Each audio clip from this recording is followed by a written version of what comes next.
Welcome back दोस्तों। कैसे हैं आप लोग। तो ये है चौसीगढ़ यात्रा का मेरा तीसरा part.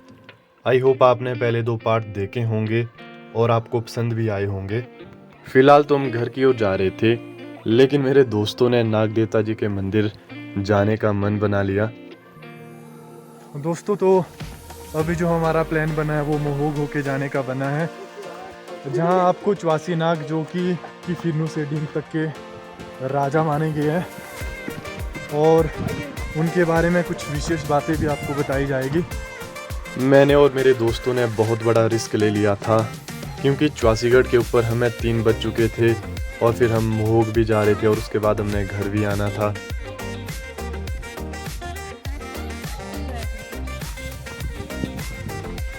Bye bye guys. Finally हम उस लोकेशन के पास पहुंचते हैं जहां नाग देवता जी का जन्म स्थान माना जाता है। मान्यता इस प्रकार से है कि इस स्थान में बूढ़ी नागिन जी ने 7 नागों को जन्म दिया था। लोक कथाओं से पता चलता है कि जिस स्थान पर बूढ़ी नागिन जी ने उन 7 नागों को जन्म दिया था, वहां पे किसी ने जलती हुई राख फेंक दी और वे 7 नाग इधर उधर भागने लगते हैं, लेकिन जो नाग उधर ही ठहरते हैं वो थे चौसी नाग जी। आगे कथा में उल्लेख किया गया है कि इस स्थान पर ग्वाले अपने पशुओं को चराने आते थे और नाग देवता जी किसी व्यक्ति के अंदर आने लगे, जिसे लोकल लैंग्वेज में हिंगरना या मिटना कहते हैं।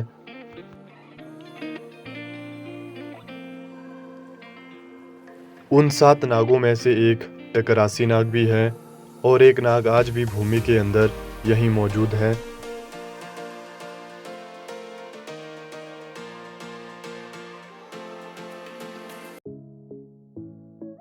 इन सभी रहस्यों का पता मुझे नेहा के साथ बातचीत करने के दौरान पता लगता है, जो कि यहीं महोग की निवासी है।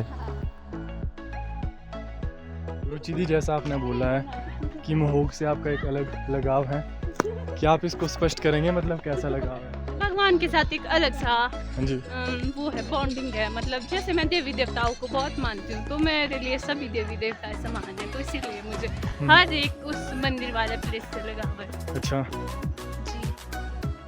तो ये गांव जो हमें नजर आ रहा है, ये नाग चौसी जी की नगरी महोग है। तो अभी हम नाग चौसी जी की कोठी के बहुत करीब है। कोठी का मतलब मंदिर होता है, बस ये पहाड़ी लैंग्वेज में बोला।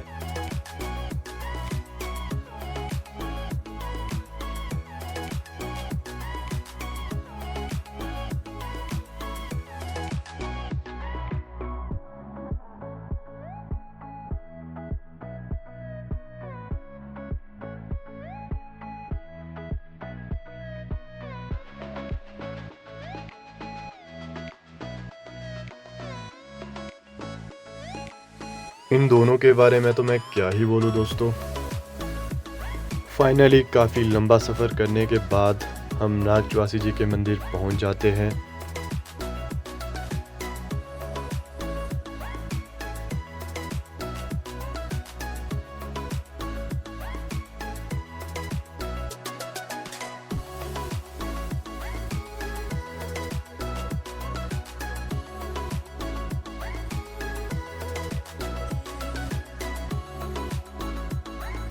मंदिर के बाहर का व्यू दिखाने के बाद अब मैं आपको मंदिर के थोड़ा और अंदर ले जाना चाहूँगा।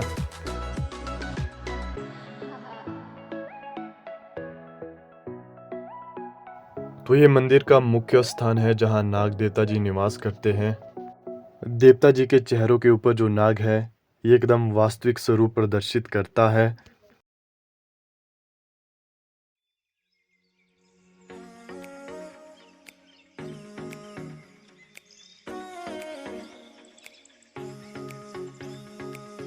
तो अब मैं आपको मंदिर के एक और मुख्य स्थान की ओर ले जाना चाहूँगा। यह स्थान बाबा सिद्ध जी को समर्पित है। माना जाता है कि यहाँ सहदेव बाबा सिद्ध जी निवास करते हैं।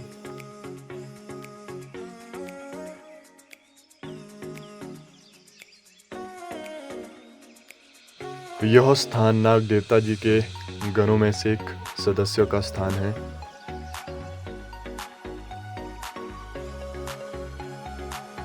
इस मंदिर के साथ मेरी बहुत सी यादें जुड़ी हुई हैं क्योंकि जब मैं यहाँ अपने इष्ट देव श्री देवनी महादेव जी के साथ आया था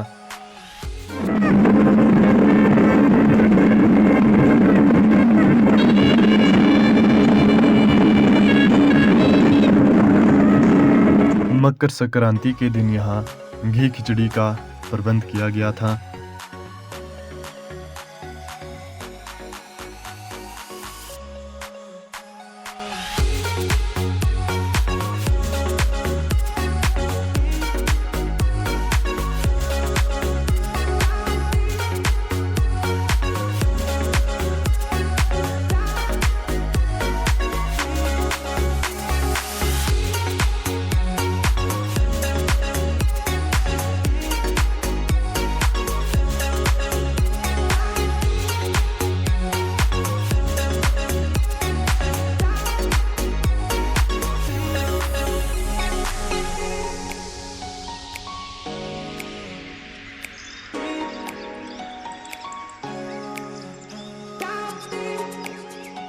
इस फोटो में आपको चौवासी की दो महाशक्तियाँ नज़र आ रही है।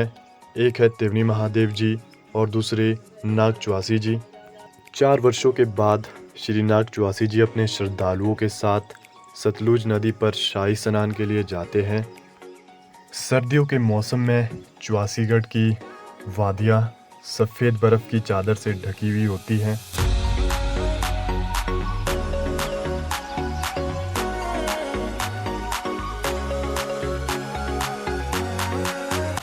नाग चौवासी जी का आशीर्वाद प्राप्त करने के बाद मैं और मेरे दोस्त घर की ओर निकल जाते हैं।